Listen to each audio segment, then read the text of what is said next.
အားလုံးပဲမင်္ဂလာပါ idea knowledge share မှာပြန်လည်ကြိုဆိုပါရစေဒီနေ့မှာတော့ကျွန်တော်မိတ်ဆွေတို့ကိုပြောပြပေးမယ့်အကြောင်းအရာပါနော် login ဝင်လို့မရတဲ့ Facebook account တွေကိုကျွန်တော် login ဝင်လို့ရအောင်လုပ်တဲ့နည်းလေးကိုကျွန်တော်ပြောပြပေးသွားမှာဖြစ်ပါတယ်ပြောရမယ်ဆိုရင်တော့ login error ဖြေနည်းပေါ့နော် login error တက်နေတဲ့သူတွေဒီဗီဒီယိုလေးကိုကြည့်ပေးပါပါနော် Okay ပထမအဆုံးအနေနဲ့တော့တကယ်ချင်းတယောက်စီသွားလိုက်ပေါ့နော်သွားပြီးသူ့ရဲ့မှာ Facebook လေးကြည့်လိုက်ယူပြီး Facebook သူ့ရဲ့မှာ Facebook account သုံးပြီးမယ်ပေါ့နော်ဥပမာအဖြစ်ကျွန်တော် Facebook သူများတကယ်ချင်းစာ Facebook ကိုကျွန်တော်သုံးမယ်သုံးပြီးကိုယ့်ရဲ့မှာ Facebook profile ကိုလိုက်ရှာမယ်ပေါ့နော်ပထမအဆုံးကျွန်တော်တို့ search bar လေးထဲမှာသွားလိုက်မယ်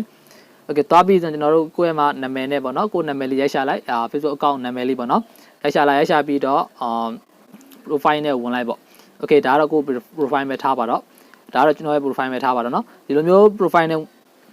ဝင်ပြီးသွားပြီဆိုရင်ကျွန်တော်တို့ဘာလုပ်ကြမလဲဆိုရင်ကိုယ့်ရဲ့မှာ profile link ကိုပေါ့နော် copy ကိုရမှာဖြစ်တဲ့အတွက်ကျွန်တော်တို့ဒီ page လေးမှာရှိတဲ့ asset 30လေးနှိပ်ရမယ်နှိပ်ပြီးဆိုတော့အောက်က copy link လေးကိုနှိပ်မယ်ပေါ့နော်ဒီမှာရှိတဲ့ profile link ဆိုတဲ့ရှိတဲ့အဲ့ဒါကို copy link လေးကိုနှိပ်လိုက်မယ် Okay link လေး copy ကူးသွားပြီဆိုတော့ဒါတကယ်ချင်းဖုန်းထဲမှာလုပ်တာပြီးသွားပြီလို့ပြောလို့ရတယ်ပေါ့နော်ကဲဆိုတော့ကျွန်တော်တစ်ချက်ထွက်ပြီးမယ်ထွက်ပြီးကျွန်တော် Chrome browser ဖြစ် browser တစ်ခုတည်းဝင်လိုက်ပါကျွန်တော်တော့ Google Chrome browser ပဲကျွန်တော်အသုံးပြုမှာဖြစ်တယ်ပေါ့နော် Okay Google Chrome browser လေးကျွန်တော်ဝင်လိုက်မယ်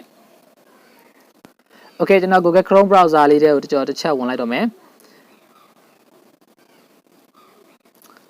ကဲဟုတ်ပြီ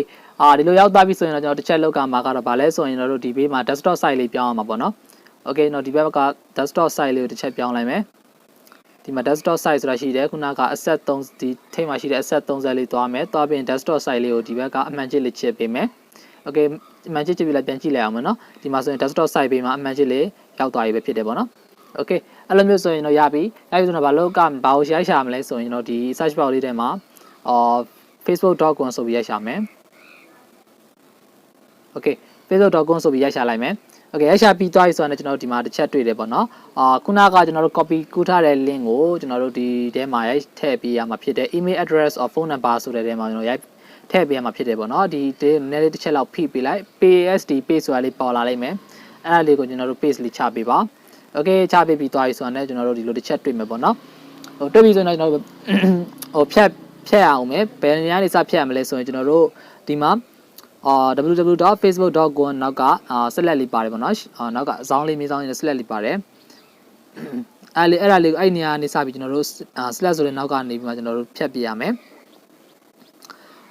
ကြည့်တွေ့လားအဲ့ဆိုကျွန်တော်တို့ဒီမြင်းဆောင်လေးအပါဝင်ဟိုရှေ့ထိကျွန်တော်အကုန်လုံးဖြတ်ပြလိုက်ပါဖြတ်ပြပြီးတော့ကျွန်တော်နောက်က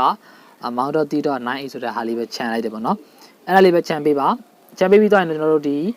password ရေးမယ်ပေါ့နော်ဒီ password ကတော့မိတ်ဆွေတို့အဆင်ပြေတဲ့ password လေးပဲရေးအဆင်ပြေတဲ့ password ဆိုတာမိတ်ဆွေတို့ရဲ့မှာဒီ password အစစ်အမှန်ကိုပြောတာပေါ့နော်မိတ်ဆွေတို့ password အစစ်အမှန်လေးကိုရေးပေးပါအဲ့ဒါဆိုရင်တော့ရပြီပဲဖြစ်တယ်ပေါ့နော် Okay ရေးပြီးပြီဆိုရင်တော့ကျွန်တော် login လေးဝင်ကြည့်မယ်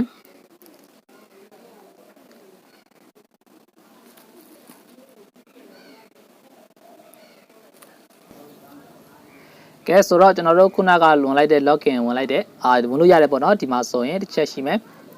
Okay ဒီမှာမောင်ဆိုပြီးဒီကျွန်တော်ကိုယ့်ရဲ့မှာမောင်တီးဆိုပြီးကျွန်တော်ရဲ့မှာ profile လေးပေါ့နော်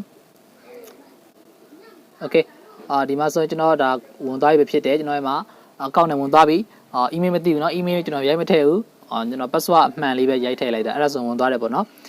ဆိုတော့အားလုံးကိုကျေးဇူးများကြီးတင်ပါတယ်နောက်ထပ်ဗီဒီယိုများမှာပြန်လည်တွေ့ပါအောင်မယ်ကျွန်တော်ရဲ့ YouTube channel လေးကတော့ဒီပညာနဲ့ဆိုင်တဲ့ဗီဒီယိုလေးကိုတင်ဆက်ပေးနေတာဖြစ်ပါတယ်ဆိုတော့မိတ်ဆွေတို့အနေနဲ့စိတ်ဝင်စားတဲ့ဆိုရင်တော့ subscribe လုပ်ပြီးတော့ဗီဒီယိုတင်နဲ့လက်မလွတ်အောင်ဆိုရင်တော့ဘေးက notification bell လေးကိုတီးပြီးတော့ကျွန်တော်အားပေးလို့ရပါတယ်အားလုံးကိုကျေးဇူးတင်ပါတယ်နောက်ထပ်ဗီဒီယိုမှာပြန်တွေ့ပါမယ်မိတ်ဆွေတို့ရဲ့မှာမေးခွန်းတွေကိုကျွန်တော် comment မှာတွေ့ချင်ပါသေးတယ်အားလုံးကိုကျေးဇူးတင်ပါတယ်